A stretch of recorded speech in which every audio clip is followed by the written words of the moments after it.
Hello dear students, good morning. मैं Banshidhar Chaudhary SMS science school Udaipurwati की online classes में आपका हार्दिक स्वागत करता हूं। माय डियर स्टूडेंट्स, फिजिक्स में हम चैप्टर नंबर फर्स्ट पढ़ रहे थे, जिसमें आपका चैप्टर है विद्युत आवेश तथा क्षेत्र। यहाँ चार्ज आपने पढ़ लिया, इलेक्ट्रिक चार्ज, विद्युत आवेश हमने पढ़ लिया। विद्युत आवेश के से संबंधित स्थिर आवेशों का अध्ययन के लिए हमने कूलॉम्स लॉ, कूलॉम के नियम का अध्ययन किया है। अब कूलॉम के नियम की यदि बात की जाए तो कूलॉम के नियम में दो स्थिर आवेशों के मध्य लगने वाले बल को ज्ञात किया जाता है। बल एक सदिश राशि है, इसलिए हम बल के क्या करेंगे, कूलॉम के नियम का सदिश निरूपण हमें ज्ञात करेंगे। छोटी सी बात पहले बल के लिए मैं बताना चाहूँगा आपको। बल यदि बात की जाए तो बल का फॉर्मूला होता क्या है, द्रव्यमान इंटू त्वरण। द्रव्यमान इंटू त्वरण होता है। द्रव्यमान का मात्रक जो होता है वो होता है किलोग्राम और त्वरण का मात्रक होता है मीटर पर सेकंड स्क्वायर। तो आपके केजी इंटू मीटर पर सेकंड स्क्वायर, अर्थात इसका मात्रक क्या हो जाएगा, केजी इंटू मीटर पर सेकंड स्क्वायर। यहाँ से इसकी विमा निकालते हैं, क्योंकि बल्कि कई बार विमा बहुत बार काम आएगी, बार बार काम में आएगी। हो सकता है 11th क्लास में आपने निकाली होगी, भूल गए होंगे या नहीं भी निकाली होगी। बहुत सिंपल सी बात है अपने पास में।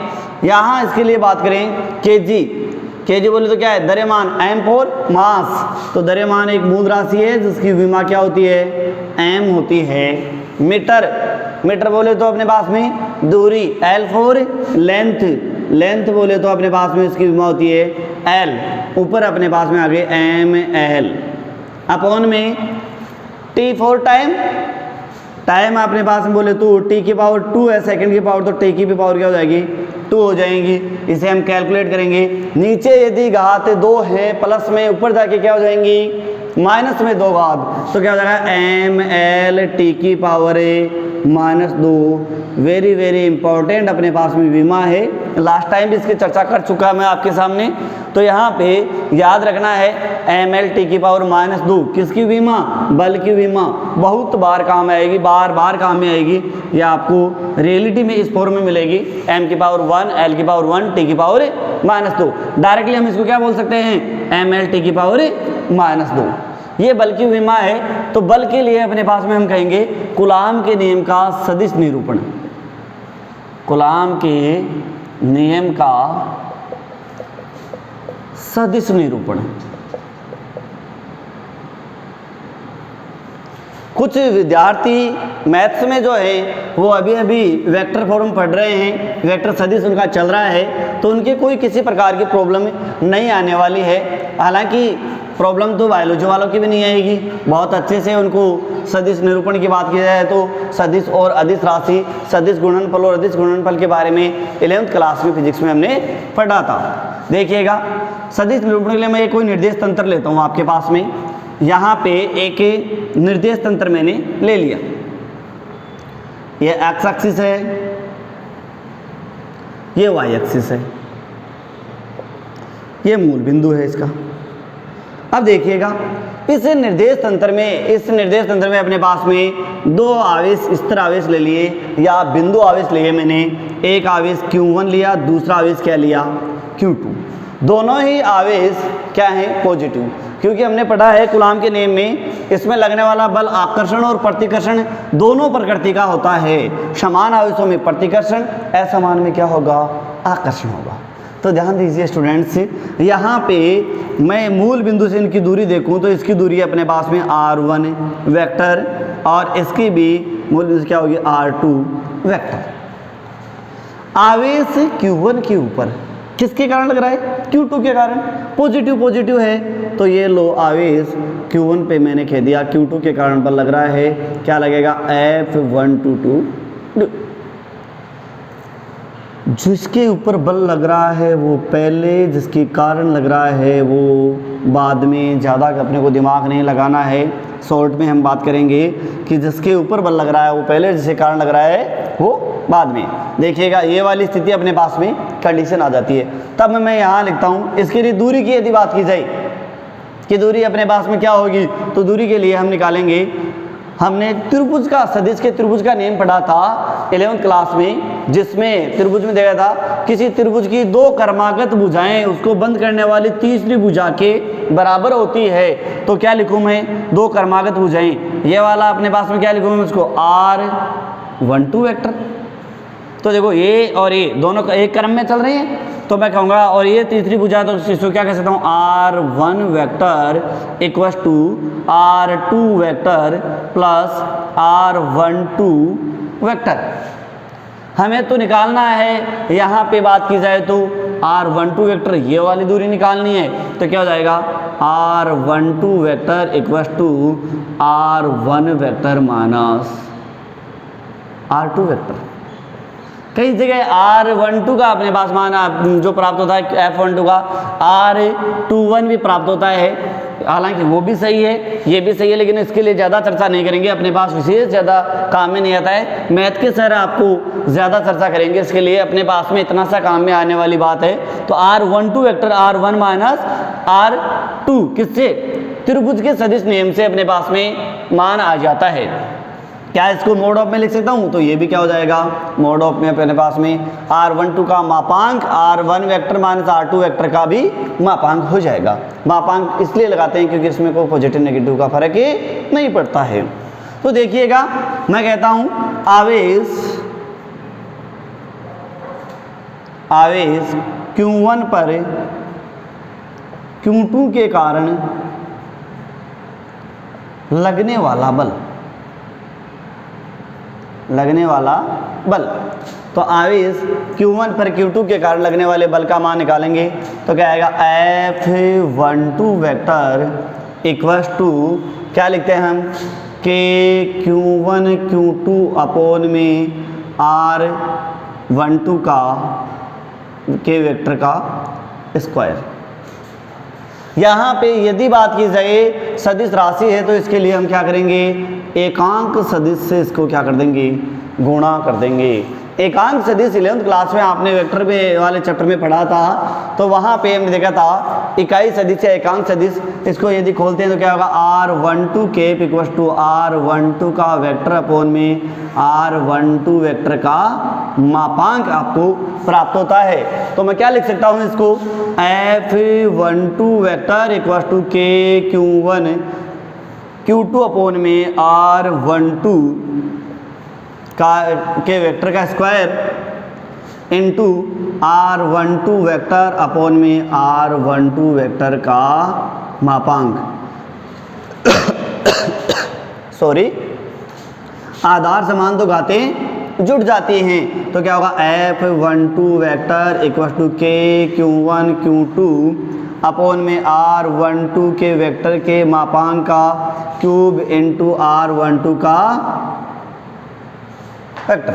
क्या मैं इसको इस फॉर्म में लिख सकता हूँ, यस बिल्कुल लिख सकते हैं, R12 वेक्टर इक्वल टू के Q1 Q2 अपॉन में R1 माइनस R2 वेक्टर का क्यूब इनटू यहाँ पे R1 माइनस R2, वो भी किसमें, वेक्टर फॉर्म का मापांक। क्लियर, समीकरण नंबर इसको दे देते हैं हम 1। फिर बात करते हैं किसके लिए, इसके लिए बात करेंगे, तो किसके कारण, इस दिशा से लगेगा आपकी बात, Q2 के ऊपर Q1 के कारण लगने वाला बल, दोनों समान आवेश से प्रतिकर्षण होगा, इस ओर लगेगा, इस ओर लगेगा, तो क्या होगा F21 का वेक्टर। फिर ये बात करते हैं, इसको भूल जाइएगा एक बार के लिए, वही त्रिभुज का नियम लगाएंगे, तो क्या होगा, दो क्रमागत भुजाओं का योग उसको बंद करने वाली या तीसरी भुजा के बराबर होता है, तीसरी भुजा के बराबर होगा, तो डायरेक्ट लिख देता हूं मैं आपके सामने, क्या होगा R21 vector equal to R2 minus R1 का वेक्टर का मापांक, डायरेक्टली कर दिया। या ऐसे भी कह सकते हैं हम इसके लिए, यहाँ पे अपने पास में ये कौन सा जिसके ऊपर लग रहा है, ये अंतिम है, ये जिससे लग रहा है, स्टार्ट कहाँ से हुआ, यहाँ से, पहुंचा कहाँ पे, यहाँ पे, तो अंतिम में से प्रथम को निकाल देंगे तो कुल दूरी अपने को प्राप्त हो जाएगी। ऐसे भी तो निकाल सकते हैं भाई, अंतिम छोर से दो बिंदु है, ये वाला स्टार्ट अपने पास पॉइंट है, ये एंड पॉइंट है, तो इस एंड में से स्टार्ट वाला निकाल देंगे तो अपने पास में दूरी प्राप्त हो जाएगी। तो ऐसे भी कह सकते हैं और डायरेक्टली इस प्रकार से भी ले सकते हैं। बहुत सारे रास्ते हैं, सारे रास्ते ईजी हैं। तो यहाँ पे अब बात कर रहे थे इसके लिए, तब लिखेंगे आवेश Q2 पर Q1 के कारण लगने वाला बल, आवेश Q2 पर Q1 के कारण लगने वाला बल। तो देखिएगा क्या लिखेंगे, वही अपने पास में F21 का वेक्टर क्या लिखोगे आप, क्या आएगा अपने पास यहाँ पे, K Q1 Q2 अपॉन में R21 वेक्टर के मापांक का स्क्वायर इनटू R21 का केप।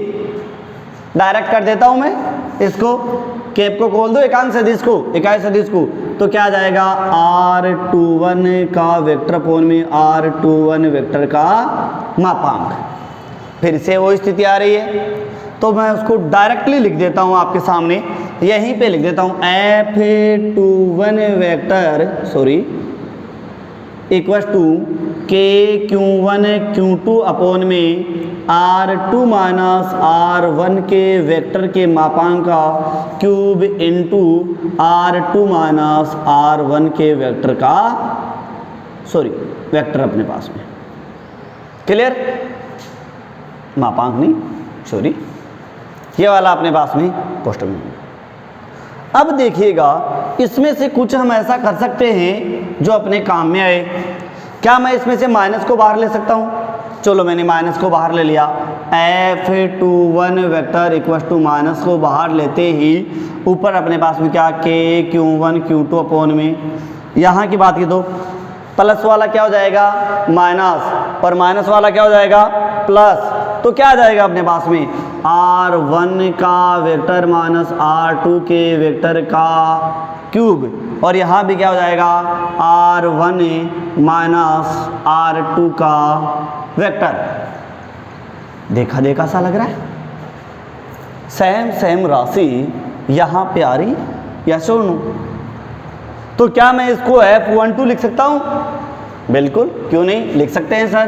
तो ये लो F12 vector equal to minus में F21 वेक्टर माइनस में F12 के वेक्टर का, और वो भी किसमें, मापांक में ले लेते हैं। Clear, F12 vector equal to F12 vector, वो किसमें, माइनस में। अतः हम कह सकते हैं दो स्थिर आवेशों के मध्य लगने वाला स्थिर वैद्युत बल, दो स्थिर आवेशों के मध्य लगने वाला स्थिर वैद्युत बल परिमाण में समान लेकिन दिशा में क्या होता है, विपरीत होता है। और ये देख लो दोनों दिशाओं में विपरीत दिशा में लग रहा है और परिमाण में क्या है, समान लग रहा है। ये हमने पहले जब कूलाम का नियम पढ़ा तब भी पढ़ा था कि अपने पास में दो आवेश स्थिर आवेश लिए था, एक के पे बल लगा यूं, दूसरे पे बल लगा इधर, एक पे बल लगा इधर तो दूसरे पे बल लगा इधर, लेकिन वो परिमाण में क्या था, समान था। और आज हमने सिद्ध भी कर दिया। तो यहाँ पे परिमाण में समान लेकिन प्रकृति आपकी दिशा में क्या होता है, विपरीत होता है। किन के बीच में, दो स्थिर आवेशों के मध्य लगने वाला बल या दो बिंदु आवेशों के मध्य लगने वाला बल, सब एक ही बात है, कोई फर्क पड़ने वाली बात नहीं है। तो ये था आपके कूलाम के नियम का सदिश निरूपण, जो एक नंबर के लिए पूछा जाता है बहुतों बार, कंपटीशन में भी यहाँ से डायरेक्ट पूछ जाता है। इसकी प्रकृति के बारे में तो हम बता सकते हैं, लगने वाला बल परिमाण में समान व प्रकृति में क्या होता है, विपरीत होता है। ये तो था कूलाम के नियम का सदिश निरूपण। लेकिन यहाँ हमने एक निर्देश तंत्र लिया, निर्देश तंत्र में दो आवेश लिए और दो आवेशों के अपने पास कहीं ना कहीं दोनों के मध्य लगने वाले बल को ज्ञात किया। लेकिन हम यहाँ पे किसी निर्देश तंत्र में सिर्फ और सिर्फ क्या लें, एक परीक्षण आवेश लें और उसमें दो या दो से अधिक आवेश लें, तब क्या कंडीशन बनने वाली है, उस स्थिति में बात करते हैं। तो उस स्थिति में अपने पास में एक सिद्धांत है जिसे हम कहेंगे अध्यारोपण का सिद्धांत। अध्यारोपण का सिद्धांत सॉरी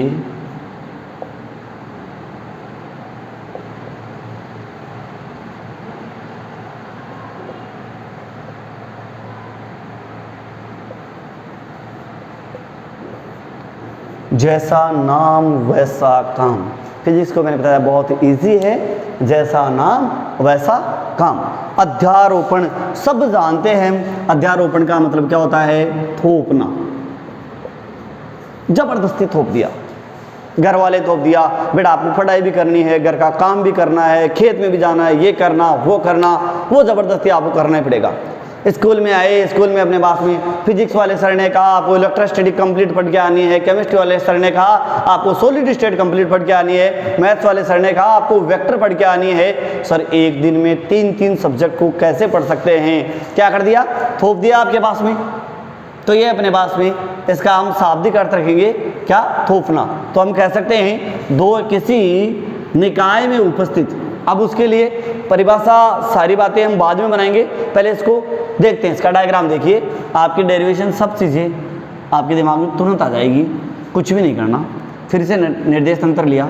अध्यारोपण का सिद्धांत होता क्या है? किसी निकाय में उपस्थित आवेश में 2 या 2 से अधिक आवेशों के कारण लगने वाले बल को ज्ञात करने के लिए किसका उपयोग करते हैं? अध्यारोपण के सिद्धांत का उपयोग करते हैं।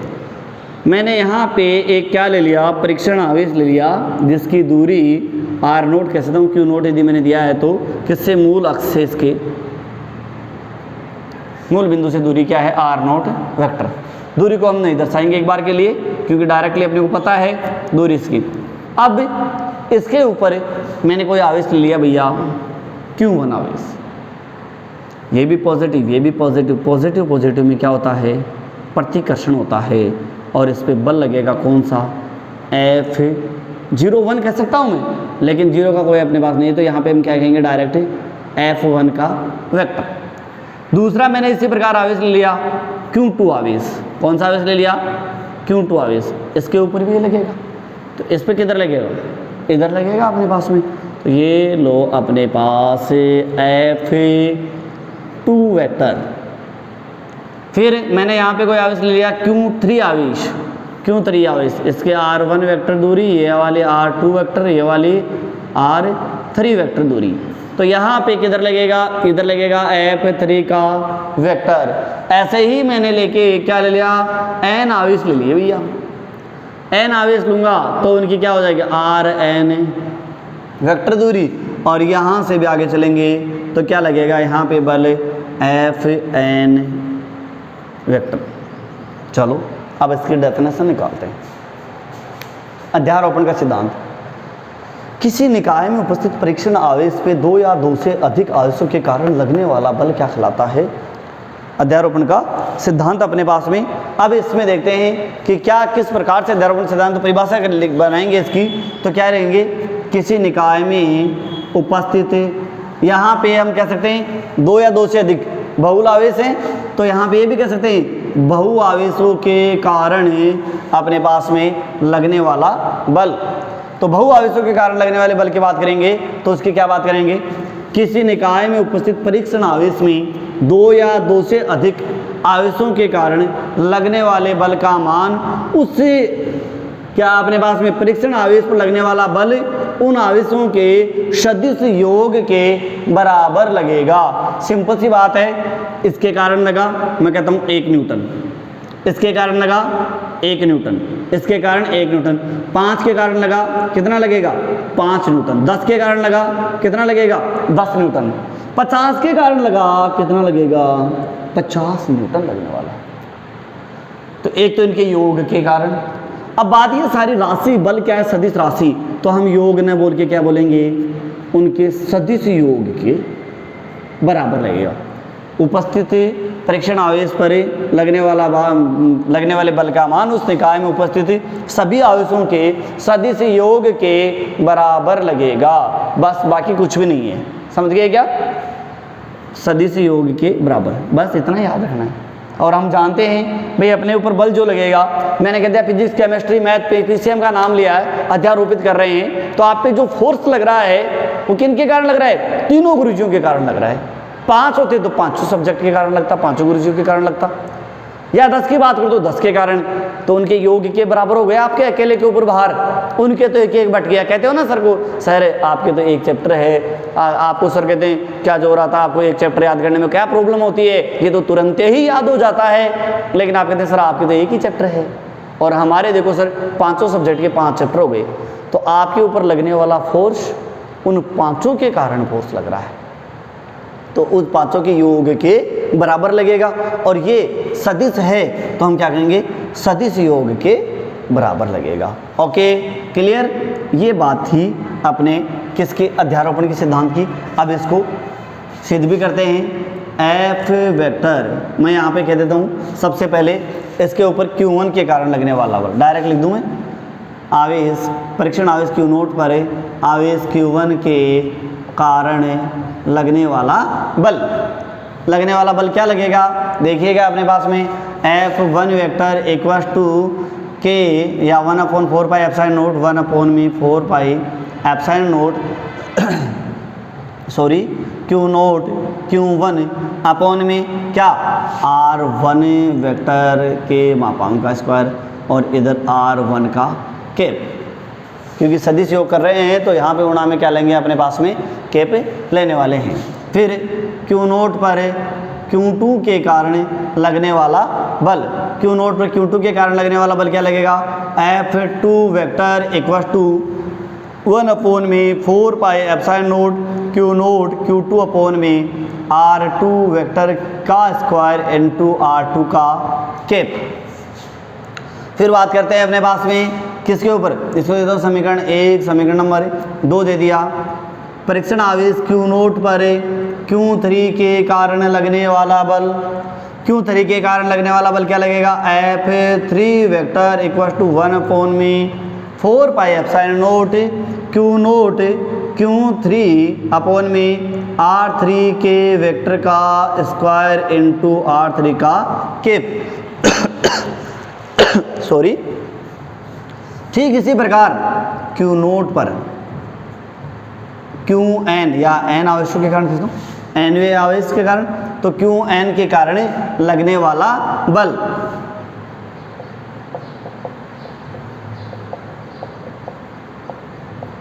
देखिएगा यहाँ पर F4 vector sorry Fn vector equal to 1/4 pi epsilon naught Q0 Qn upon में Rn के वेक्टर का स्क्वायर इनटू Rn का केप। क्लियर, इतना अपने पास में हो गया। अब यहाँ पे हम क्या करेंगे, समीकरण 1, 2, 3, 4 से, क्योंकि हमने देखा है परीक्षण आवेश Q0 पर लगने वाला आवेश उस निकाय में उपस्थित सभी आवेशों के सदिश योग के बराबर लगता है, तो उस निकाय में उपस्थित सदिश योग के बराबर लिखेंगे तो क्या लिखोगे आप, कैसे करोगे, F नोट निकाल लेता हूँ मैं, कुल आवेश के वेक्टर मापांक ले लेता हूँ, तो यहाँ पे अपने पास क्या हो जाएगा 1/4 pi epsilon naught Q0 Q1 upon में R1 के वेक्टर का स्क्वायर इनटू R1 का cap plus 1/4 pi epsilon naught Q0 Q2 upon में R2 वेक्टर के मापांक का स्क्वायर इनटू R2 के केप प्लस अपने पास में कहाँ तक, n तक चलेंगे, तो जो कॉमन आएगी उस राशि को क्या ले लेंगे, कॉमन ले लेते हैं। F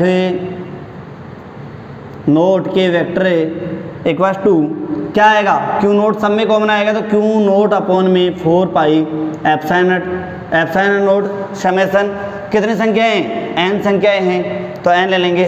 I इक्वल टू क्या होगा 1 अपने पास में, तो मैं क्या लिखूंगा यहाँ पे Qi अपॉन में Ri के वेक्टर के मापांक का स्क्वायर इनटू Ri का केप। ये अपने पास में क्या हो गया, अध्यारोपण का सिद्धांत। अब चाहे कितने हैं, यहाँ पे एक आवेश है तो एक लिख दिया, यहाँ पे 2 हैं तो 2 हो गया, 5 है तो 5 हो गए, 10 हैं तो अपने पास में 10, कितने ही आवेश ले सकते हैं। तो अध्यारोपण के सिद्धांत में क्या कर रहे हैं, अध्यारोपित कर रहे हैं, और इसको हमने क्या पढ़ा है, बहु आवेशों के कारण लगने वाले बल का मान। तो ये निकाय में लगने वाले बल का मान, बहु आवेशों के कारण लगने वाले बल का मान अपने पास में आ गया। इससे आगे इसमें कुछ है नहीं। तो आपका कूलाम के नियम का सदिश निरूपण क्लियर, अध्यारोपण का सिद्धांत क्लियर, इसी के साथ में कूलाम के नियम से संबंधित सारी बातें अपने पास में क्या होती हैं, क्लियर होती हैं। अब यहाँ से बात आती है कि कूलाम के नियम के कुछ सीमा बंधन यहाँ पे कि क्या क्या कूलाम के नियम की सीमाएं रही जिसके कारण हम कूलाम के नियम में इन सीमाओं के बाहर कार्य नहीं कर सकते, उनके बारे में थोड़ी सी चर्चा करेंगे कल। आज के लिए धन्यवाद। और इसके बाद में अपने पास टॉपिक आएगा इलेक्ट्रिक फील्ड, जो अपना मेन टॉपिक होगा, जहां अपने पास में कहूँगा बहुत ज़्यादा इम्पोर्टेंट टॉपिक होगा। यहीं से अपनी पूरी सारी फिजिक्स की इलेक्ट्रोस्टैटिक जो है वो जनरेट होने वाली है, ये कह सकता हूँ। इसके लिए हमने अभी फ़िलहाल बेस तैयार किया है। Thank you.